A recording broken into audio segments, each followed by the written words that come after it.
여러분 안녕하십니까? 코로나19 KBS 통합뉴스룸 5시 뉴스입니다. 코로나19 국내 신규 확진자가 어제 하루 39명 늘었습니다. 서울 관악구의 방문 판매 업체와 관련해 서울에서만 확진자가 11명이 나왔습니다. 특히 이 업체 직원이 결과가 나오기 전에 서울 아산병원을 들렀는데 이때 확진 판정을 받으면서 병원 일부가 폐쇄됐습니다. 오대성 기자의 보도입니다. 서울 관악구의 방문 판매 건강용품 업체 리치웨이와 관련한 서울 지역 코로나19 신규 확진자가 오늘 11명 추가됐습니다. 서울시가 오늘 오전 10시를 기준으로 발표한 서울 지역 누적 확진자는 신규 확진자 11명을 포함해 모두 15명입니다. 이곳에서 판매 활동을 하는 구로구 70대 남성이 지난 2일 첫 확진 판정을 받은 뒤 사흘 동안 직원과 그 가족 등에서 확진자가 계속 나오고 있는 겁니다. 내방 계획은 한 500여 명 정도로 지금 추정을 하고 있습니다. 지금 현재까지 2차 감염까지가 저희들이 확인되고 있고. 특히 리치웨이 직원으로 어제 진단검사를 받은 60대 남성이 자가격리 중에 오늘 아침 서울 아산병원을 방문했습니다. 진단검사 결과가 나오기도 전에 예약해둔 병원을 찾은 건데 이때 확진 통보를 받고 다른 병원으로 옮겨졌습니다. 코로나19 진단검사를 받은 후엔 결과가 나올 때까지 자가격리 지침을 지켜야 합니다. 서울 아산병원은 이 확진자가 다녀간 병원 일부 시설을 폐쇄하고 소독을 진행했다고 밝혔습니다. 또 양천구에선 탁구장 방문자 가운데 현재까지 4명이 확진 판정을 받았습니다. 이외에도 수도권 개척교회 관련해 3명이 추가되는 등 현재까지 서울 지역 누적 확진자는 최소 929명입니다. 서울시는 주말 성경 공부와 기도회, 수련회 등 각종 모임과 행사를 자제해달라고 요청했습니다. KBS 뉴스 오대성입니다. 수도권의 코로나19 확산세가 멈추지 않고 있습니다. 서울의 건강용품 판매업체와 관련한 확진자가 인천에서도 나오기 시작했고 경기도에서는 현대 모비스 직원이 확진돼 협력업체까지 5천여 명이 재택근무에 들어갔습니다. 박효인 기자의 보도입니다. 서울의 건강용품 판매업체인 리치웨이와 관련해 인천에서도 확진자가 나왔습니다. 인천시는 남동구에 사는 70대 여성이 지난 1일 리치웨이에 다녀온 뒤 확진 판정을 받았다고 밝혔습니다. 이 여성의 남편과 딸도 잇따라 양성으로 확인됐습니다. 인천 개척교회발 확진자도 2명 더 늘었습니다. 미추홀구에 사는 40대 남성과 부평구의 60대 남성이 확진 판정을 받았습니다. 각각 확진 판정을 받은 목사들의 아들과 남편입니다. 이로써 개척교회 관련 누적 확진자는 인천에서만 40명을 넘었습니다. 쿠팡 부천 물류센터와 관련해서도 확진자가 추가됐습니다. 부평구에 사는 24살 남성으로 이 남성의 형제가 쿠팡 물류센터에서 근무했는데 앞서 어머니가 먼저 확진 판정을 받았습니다. 경기도에서도 리치웨이, 개척교회 등과 관련해 각각 3명, 쿠팡 물류센터 2명 등 어제보다 10여 명이 추가됐습니다. 광주에서는 요양원에서 근무하는 사회복지사가 확진됐고 용인에서는 2살 어린이가 수원 동부교회 신자인 보육교사로부터 감염됐습니다. 특히 의왕시 부곡동에 있는 현대모비스 생산기술센터 직원이 확진돼 현대 로템과 현대위아, 현대차 등 계열사들도 오는 7일까지 문을 닫고 직원 5,300명은 재택근무를 하도록 했습니다. 한편 개척교회발 집단 감염이 발생한 것과 관련해 인천에 투입된 중대본 즉각 대응팀은 연결고리를 찾는 데 주력하고 있습니다. KBS 뉴스 박효인입니다. 코로나19 사태가 길어지면서 우울감을 호소하는 사람들도 늘고 있습니다. 이에 정부가 그간 코로나19 확진자를 중심으로 진행해온 심리 상담 지원을 일반 국민에게로 확대하기로 했습니다. 안다영 기자가 보도합니다. 정부가 코로나19 사태 장기화로 우울감을 겪는 국민과 의료진을 위해 심리상담 프로그램을 추진합니다. 정부는 오는 8월부터 현재 부처별로 이뤄지고 있는 대국민 심리상담 지원과 함께 고위험군에 대해서는 민간 전문가의 심층 상담을 도입합니다. 또 상담 프로그램을 정신건강의학과 진료와도 연계할 방침입니다. 코로나19로 인한 스트레스와 불안 등 심리적 어려움이 있을 때 혼자 참지 마시고 가까운 보건소, 정신건강복지센터 심리상담 핫라인 등을 적극 활용해 주시기를. 이와 함께 코로나19 대응 의료진과 지자체 공무원 등에 대해선 다음 달부터 무료로 숲치유 프로그램도 운영할 예정입니다. 앞서 정부는 지난 1월부터 코로나19 확진자와 가족을 중심으로 심리 상담 지원을 해왔습니다. 이런 가운데 수도권을 중심으로 코로나19 확진자가 잇따르면서 방역당국은 주말을 앞두고 비상이 걸렸습니다. 방역당국은 수도권 주민들은 모임과 행사를 취소하거나 연기하고 불필요한 외출을 삼가줄 것을 부탁했습니다. 특히 종교시설에서는 최근 소모임에서 많은 확진자가 발생한 만큼 소모임을 연기하거나 비대면 진행해줄 것을 요청했습니다. 한편 식품의약품안전처는 오늘부터 판매가 시작된 비말 차단용 마스크를 공적 마스크로 지정할 계획이 없다고 밝혔습니다. 식약처는 비말 차단용 마스크를 공적 마스크로 지정할 경우 시장 유통량이 줄어들 수 있다고 그 이유를 설명했습니다. 또 KF80 마스크와 수술용 마스크가 정상적으로 생산되고 있어 공적 마스크 대상 확대는 아니라고 판단했다고 말했습니다. KBS 뉴스 안다영입니다. 문재인 대통령이 질병관리본부 산하 연구기관을 복지부로 이관하는 정부 조직 개편안에 대해 전면 재검토를 지시했습니다. 질본에서 핵심 연구 기능을 떼어내면 감염병 대응 역량이 오히려 약화된다는 우려를 수용한 것으로 보입니다. 홍성희 기자의 보도입니다. 정부가 질병관리본부 개편안을 발표한 지 이틀 만에 문 대통령이 전면 재검토를 지시했습니다. 국립보건연구원과 감염병 연구센터가 확대 개편되는 감염병 연구소를 보건복지부 산하로 이관하는 방안에 전면 재검토를 지시했습니다. 청와대 관계자는 국립보건연구원이 복지부로 이관되면 인력과 예산이 감축된다는 점에서 논란이 됐고 결국 문 대통령이 숙고 끝에 재검토가 필요하다는 정책적 판단을 내렸다고 설명했습니다. 또 정부는 바이러스 연구를 통합하고 산업과 연계하기 위해 복지부 이관을 추진한 것이지 질본 조직을 축소하려는 목적은 아니었다고 해명했습니다. 앞서 행정안전부는 질병관리본부를 청으로 승격하는 내용의 정부 조직법 개정안을 발표하면서 질본 소속 연구기관인 국립보건연구원을 복지부로 옮기는 구상을 밝혔습니다. 하지만 질본과 국립보건연구원이 분리되면 감염병 대응 역량이 약해질 거라는 전문가들의 지적이 제기됐습니다. 국립보건연구원은 내부적으로 다양한 발전 방안을 논의 중이라며 부처 간 협의를 통해 최종안을 만들 것이라고만 답했습니다. 여러 상황에서 볼 때 국립보건연구원의 어떤 혁신, 탈바꿈 또 개선이 필요한 것이 사실입니다. 다만 문 대통령이 직접 전면 재검토를 지시한 만큼 국립보건연구원의 복지부 이관은 사실상 백지화 수순을 밟을 것으로 보입니다. KBS 뉴스 홍성입니다. 21대 국회가 법이 정한 개원일인 오늘 첫 본회의를 열어 박병석 국회의장 등 의장단을 선출했습니다. 하지만 원구성 협상 갈등 속에 통합당은 본회의 개최에 항의하며 표결을 앞두고 퇴장했습니다. 조태흠 기자입니다. 21대 국회 첫 본회의는 여야 모든 정당이 참석한 가운데 예정된 시각 시작됐습니다. 개원과 원구성 합의 없인 안 된다던 통합당은 항의 발언만 하고 국회의장 선출 투표 직전 본회의장을 퇴장했습니다. 통합당 주호영 원내대표는 개원 법정 시한은 훈시 조항이라며 오늘 본회의는 적법하지 않다고 주장했습니다. 여당이 177석으로 일방적으로 밀어붙이면 21대 국회는 순항할 수 없다고 했습니다.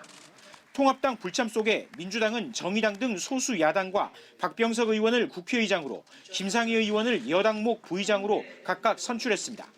야당 몫의 부의장은 뽑지 않았습니다. 1994년 국회법에 원구성 시한이 명시된 이후 여야 합의 없이 개원한 건 이번이 처음입니다.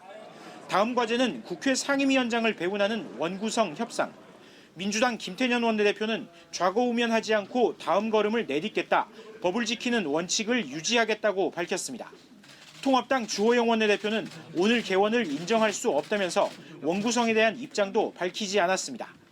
박병석 의장이 곧바로 양당 원내대표와 회동을 갖고 중재에 나섰지만 여전히 타협점을 찾지 못했습니다.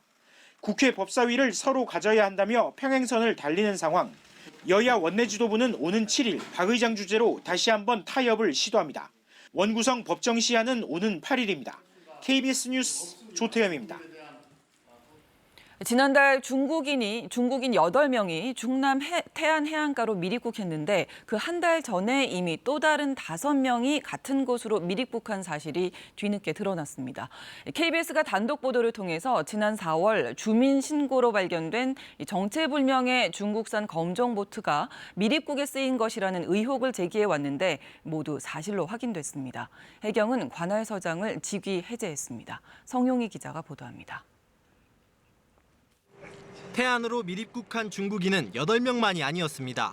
지난달 21일 미립국해 이틀 뒤 보트가 발견됐던 해변과 불과 500m 떨어진 곳에서 한 달 전 수상한 검정 보트가 발견됐는데 이 보트 역시 미립국에 사용된 것으로 밝혀졌습니다. 해경은 최근 탐문 수사에서 입국 기록이 없는 중국인 2명을 체포해 조사하는 과정에서 이들을 포함해 총 5명이 앞서 미립국한 사실을 확인했습니다. 이들은 지난 4월 18일 중국 웨이아이에서 출항해 태안 의양해수욕장 해안가로 미립국했습니다. 국내 불법 취업이 목적이었습니다. 돈을 송금을 하고 돈을 받고 그다음에 그 모집책이 제반 준비물을 구입하고 그래서 여기까지 미립국한 걸로 그렇게 현재까지.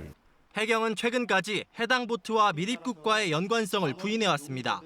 그러나 KBS 취재 결과 보트에 장착된 선회기는 국내에서 공식 판매하지 않은 제품이고 내부에서 발견된 철제 연료통은 최근 미립국 보트에서 발견된 것과 동일 제조사의 중국산으로 드러났습니다. 이 같은 미립국 정황에도 해경은 해당 보트를 양식장 절도범 소행으로 단정지었습니다.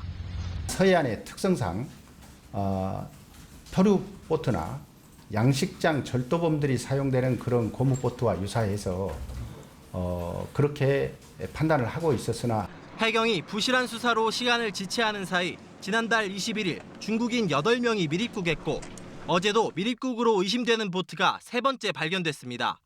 해경은 관련 책임을 물어 태안해양경찰서장을 직위 해제했습니다. KBS 뉴스 성용입니다. 최근 충남 태안으로 미립국한 소형 모터보트가 군의 감시 장비에 10여 차례 포착됐지만 낚싯배 등으로 오판해 조치를 하지 않았던 것으로 드러났습니다. 합참 관계자는 식별 가능 상태 영상이 포착됐지만 레이더 운용병이 이를 인식하지 못했다고 전했습니다. 또 카메라와 열상 감시 장비 운용병 역시 당시 통상적인 낚싯배 등으로 오판해 추적하거나 감시하지 않았다고 밝혔습니다. 군은 해안 경계 작전에 여러 가지 문제점이 확인됐다면서 지휘 책임이 있는 해당 사단장을 포함해 관련자에 대해서 엄중 조치할 예정입니다. 현직 부장검사가 길 가던 여성을 강제추행한 혐의로 현행범 체포됐습니다. 피해 여성에 대한 해당 검사의 성추행부터 경찰에 검거되는 장면까지 담긴 CCTV 영상을 KBS가 입수했습니다. 이희슬 기자가 보도합니다. 지난 1일 밤 11시쯤 부산 진구 양정동의 한 양복점 앞 술에 취한 남성이 비틀거리며 서 있습니다. 잠시 뒤 바로 옆에 서 있던 여성에게 다가가 어깨 부분을 만집니다. 깜짝 놀란 여성이 비켜서고 남자는 다시 주변을 서성거리다 윗옷을 벗습니다. 남성은 약 600m 떨어진 부산 시청역 부근까지 여성을 뒤따라갔습니다. 여성이 한 가게로 몸을 피하자 남성도 따라 들어갔습니다. 여성은 112에 신고를 하고 경찰관들이 현장에 도착했습니다. 시민 목격자가 경찰관에게 현장을 설명하는 사이 남성은 현장을 유유히 빠져나갑니다. 경찰이 사라진 남성을 쫓아 다시 현장으로 붙잡아오고 약 10분 정도 이야기를 나눈 뒤 이 남성을 강제추행 혐의로 현행범 체포했습니다. 경찰 조사 결과 해당 남성은 부산지검 현직 부장검사로 술에 취한 상태에서 여성을 뒤따라가며 부적절한 신체 접촉을 한 혐의를 받고 있습니다. 경찰은 강제추행 혐의로 해당 부장검사를 입건하고 조만간 소환 조사하기로 했습니다. 부산지검은 해당 부장검사가 오늘 정상 출근했으며 사실관계를 파악해 엄정하게 대응하겠다고 밝혔습니다. KBS 뉴스 이희슬입니다. 경찰의 과잉 진압으로 숨진 조지 플로이드를 추모하는 행사가 미국 미니애폴리스에서 열렸습니다. 이 애도의 뜻 대신 시위대의 강경 대응을 선언한 트럼프 대통령의 리더십 부재를 비판하는 목소리도 미국 내에서 높아지고 있습니다. 워싱턴 서지영 특파원의 보도입니다. 숨을 쉴 수가 없다던 조지 플로이드 씨가 마지막 숨을 쉬던 곳. 식료품 가게 앞에는 추모객의 발걸음이 끊임없이 이어졌습니다. 플로이드 씨의 시신 운구 차량이 도착하고 유족들이 참석한 가운데 추모식이 열렸습니다.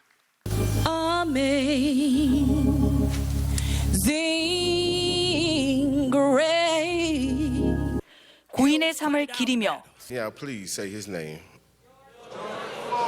헛된 희생으로 끝내지 말자고 호소했습니다.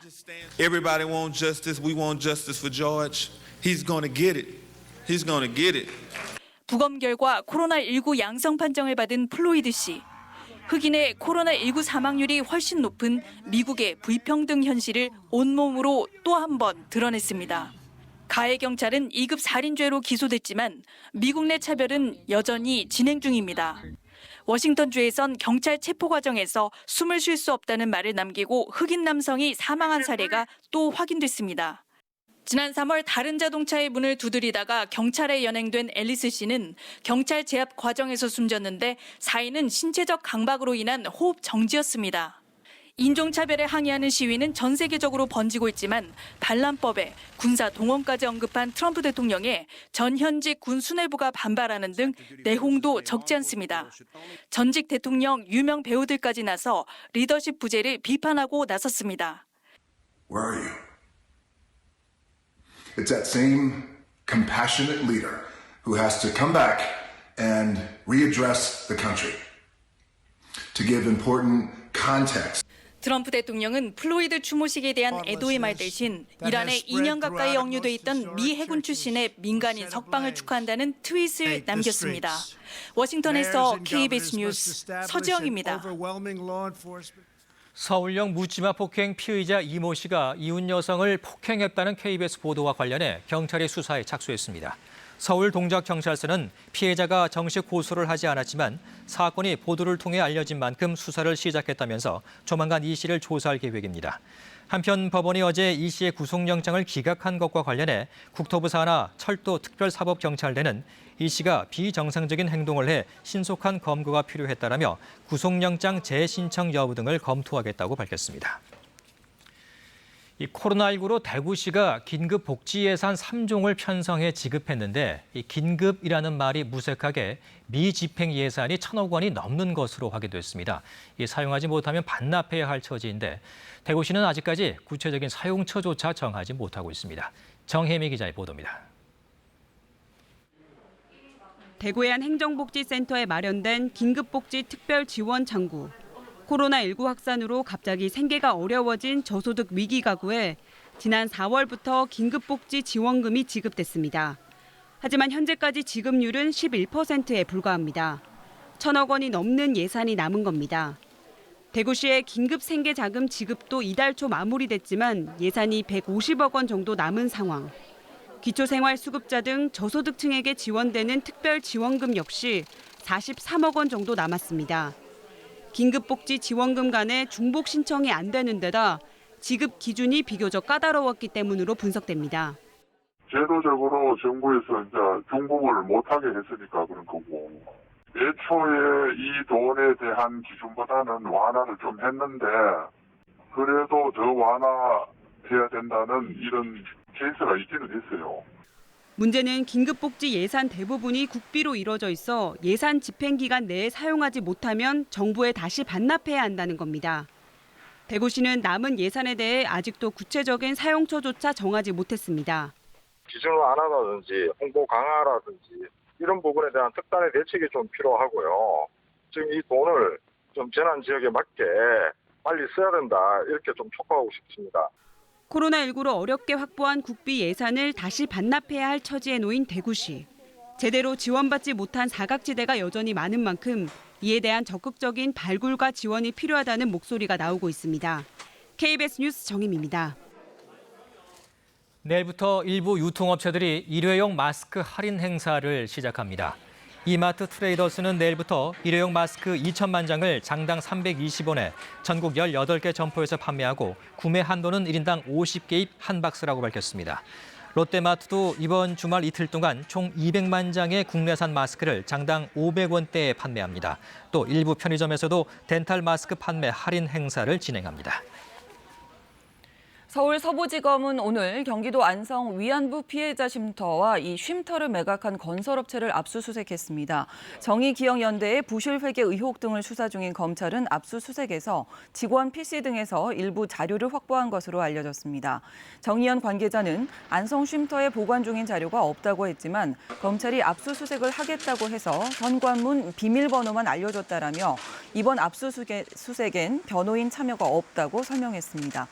앞서 법치주의 바로세우기 행동연대 등은 정의연 전 이사장이었던 윤미향 더불어민주당 의원이 안성 쉼터를 고가에 매입해 저가에 팔았다면서 배임 등의 혐의로 검찰에 고발했습니다. 미국 보건당국의 책임자가 하원 청문회에 출석해 미국 곳곳에서 코로나19 확진자가 증가 조짐을 보이고 있다며 사회적 거리 두기 준수를 강조했습니다. 전직 식품의약국 책임자도 방송에서 미국이 코로나 2차 발병을 막을 수 있는 기반 체계가 마련되지 않았다며 강한 우려감을 표시했습니다. 뉴욕에서 김철우 특파원이 보도합니다. 3, 2, 1. 사상 첫 민간 유인 우주선 발사 순간을 지켜보는 사람들. 사회적 거리두기는커녕 상당수가 마스크도 쓰지 않았습니다. 경찰의 인종차별 가혹 행위에 항의하며 미 전역에서 벌어진 시위 현장에서도 마스크를 쓰지 않은 사람들이 많이 목격됐습니다. 미 질병통제예방센터 로버트 레드필드 국장은 하원 청문회에 출석해 사회적 거리두기가 실종된 구체적 사례를 적시하며 코로나19 확진자가 곳곳에서 늘고 있다고 밝혔습니다. We're very concerned that our public health message isn't resonating. We continue to try to figure out how to penetrate the message. 레드필드 국장은 특히 1년의 항의 시위가 야외에서 벌어졌지만 시위대가 촘촘히 모여 있어 코로나 바이러스 확산 위험이 높다며 참가자들은 즉시 검사를 받을 것을 요청했습니다. We really want those individuals to highly consider being evaluated and get tested and obviously go from there. 레드필드 국장은 올 가을과 겨울 코로나 바이러스와 독감이 동시에 퍼질 가능성이 높아 어려운 시간을 갖게 될 것이라고 말했습니다. 미국 내 코로나 검사 체계가 여전히 갖춰지지 않아 바이러스 2차 유행 가능성이 높다는 전문가의 우려도 또다시 제기됐습니다. 스콧 고틀립 전 FDA 국장은 CNBC 방송과 인터뷰에서 코로나 검사 시설이 여전히 부족하고 미 전역에 걸쳐 코로나 바이러스 감염자를 추적할 수 있는 체계도 없다고 지적했습니다. 뉴욕에서 KBS 뉴스 김철우입니다. 코로나19 확산세가 지속되는 남미 국가에서는 학생들의 원격 수업이 진행되고 있지만 일부 국가는 열악한 인터넷 환경에 어려움을 겪고 있습니다. 반면 코로나19를 잘 통제했다고 평가받는 우루과이에서는 남미에서 처음으로 학생들이 교실로 돌아오고 있습니다. 상파울루 이재환 특파원이 보도합니다. 페루 수도 리마 외곽 도시의 빈민 지역입니다. 10여 명의 학생들이 주변 산을 올라 휴대폰을 하늘로 치켜 올립니다. 코로나19에 원격 수업이 진행되고 있지만 인터넷 신호가 약해 매일 2차례 산을 올라야만 합니다. Para mis trabajos porque abajo no hay señal y tenemos que subir al cerro para poder captar la señal para poder entregar los trabajos y descargar tareas. Si no subimos aquí no tenemos cómo hacer las tareas. 페루 800만 명의 학생들이 원격 수업을 받고 있지만 페루 가정의 40%만이 인터넷 사용이 가능하다고 AP통신은 전했습니다. Y nosotros le damos una ayudadita ahí para que no puedan perder las clases este año prácticamente. 반면 우루과이 수도 몬테비데오 학생들은 학교로 돌아왔습니다. 남미에서 첫 등교 재개입니다. 인구 밀도와 빈곤층 비율이 상대적으로 낮은 우루과이는 강제 격리 조치 없이 코로나19를 잘 통제했다는 평가를 받고 있습니다. Chiquilines, la verdad, muy emotivo. Hay que seguir apostando a la educación pública con todas las precauciones del caso. 남미의 확진자는 100만 명에 육박했고 대부분 국가에서는 여전히 학교 수업이 원격으로 진행되고 있습니다. 확진자 18만 명의 페루는 지난 3월 중순 내린 국가 보건 비상 사태를 9월까지 90일 또 연장했습니다. 상파울루에서 KBS 뉴스 이재환입니다. 반려동물을 기르는 가정이 해마다 크게 늘면서 전용 카페나 펜션이 많이 생겨나고 있습니다. 그런데 이번엔 반려동물과 가족들이 함께 편히 쉬도록 여러 시설을 한데 갖춘 문화센터가 전국에서 처음으로 경북 의성군에 문을 열었습니다. 신주영 기자입니다. 강아지들이 신나게 헤엄을 치며 장난감을 갖고 놉니다. 이 반려동물 전용 수영장에선 반려동물과 보호자가 함께 물놀이를 즐깁니다. 안전줄 없이 마음껏 뛰어놀 수 있는 운동장은 반려견들에게 인기 만점입니다. 애견 카페나 이런 데 좀 많이 다니곤 했는데 이렇게 시설 좋은 데는 저희들 처음이거든요. 30분 정도 걸리는데 너무 좋더라고요. 놀이터와 캠핑장, 목욕실 등 다양한 전용 시설을 갖춘 4만여 제곱미터 규모의 반려동물 문화센터는 전국에서 처음으로 경북 의성에서 문을 열었습니다. 의성군이 국비와 지방비 80억 원을 들여 건립했고 운영은 민간업체에 위탁했습니다. 안전을 위해 맹견 출입은 제한하고 대형견과 중소형견의 입장 날짜를 구분하는 등 세부 안전 지침도 마련했습니다. 운동장을 제일 좋아하는 것 같습니다. 좀 자유롭게 뛰어놀 수 있고 평소보다 훨씬 더 좀 지쳐 쓰러질 정도로 많이 놀고 있습니다. 배변 습관 등을 고쳐주는 교육과 함께 보호자와의 유대감을 강화하는 스포츠 훈련 등 다양한 프로그램도 운영합니다. 배변 교육이나 분리불안증 그런 것들이 부족한 강아지들은 오시면 1대1로 상담을 해드리고 그거에 대한 커리큘럼을 알려드린다든지 교육 같은 프로그램들을 진행을 같이 하고 있습니다. 반려동물을 키우는 가정이 늘면서 반려동물과 사람이 함께하는 문화 공간도 자리를 잡아가고 있습니다. KBS 뉴스 신주연입니다. 이어서 오늘의 주식 시황을 KB증권에서 전합니다. KB증권입니다. 장 초반 차익 실현 매물이 출회되며 약보합 출발했던 코스피 지수가 또다시 반등하면서 2180선 돌파에 성공했습니다. 코스닥은 외국인의 매수세가 유입되며 1% 가까이 올랐습니다. 오늘 코스피는 30.69포인트 상승한 2181.87에 코스닥은 6.94포인트 오른 749.31에 마감됐습니다. 전일 미국 증시는 미국 내 실업지표 부진과 수출입 물량 급감 소식에 혼조세로 장을 마쳤습니다. 반면 코스피는 기관의 대량 매수세가 유입되며 엿새째 강세를 이어갔습니다. 삼성전자가 10거래일 연속 상승했고 SK하이닉스는 9만 원 선을 회복했습니다. 또 LG화학은 2분기 실적 개선 전망이 나오며 4% 가까이 올랐고 현대차는 차량 판매 호조에 따른 기업 가치 재평가 기대감에 좋은 흐름을 나타냈습니다. 한편 미국 항공 증편 소식에 미국 항공사들의 주가가 급등한 가운데 그 영향으로 국내 항공주도 줄줄이 강세를 보였습니다. 그중에서도 대한항공은 유상증자 권리락 효과에 7% 넘게 급등했습니다. 오늘 원달러 환율은 11원 60전 내린 1207원 10전에 거래를 마쳤습니다. 지금까지 KB증권이었습니다. 주말은 내일은 동풍의 영향을 받겠습니다. 서쪽 지방에서는 30도 안팎으로 불볕더위가 이어지겠고요. 동해안 지역에서는 기온이 오늘보다 낮을 것으로 전망됩니다. 이렇게 기온이 오르내리면서 곳에 따라서는 소나기가 내리겠습니다. 갑작스럽게 쏟아지는 소나기에 대비해 우산을 챙겨서 외출하시는 것이 좋겠습니다. 새벽부터 아침 사이 안개가 끼는 곳이 있겠지만 이후에는 전국이 대체로 맑겠습니다. 내일 아침 기온은 오늘과 비슷하거나 조금 낮겠습니다. 낮 최고 기온 서쪽 지역은 오늘보다 높겠고 동쪽 지역은 오늘보다 낮겠습니다. 바다의 물결은 제주 먼바다에서 높게 일겠습니다. 다음 주 중반부터는 장마철에 접어들겠습니다. 기상정보였습니다. 코로나19 통합 뉴스룸은 7시 뉴스에서 이어집니다. 시청해주신 여러분 고맙습니다.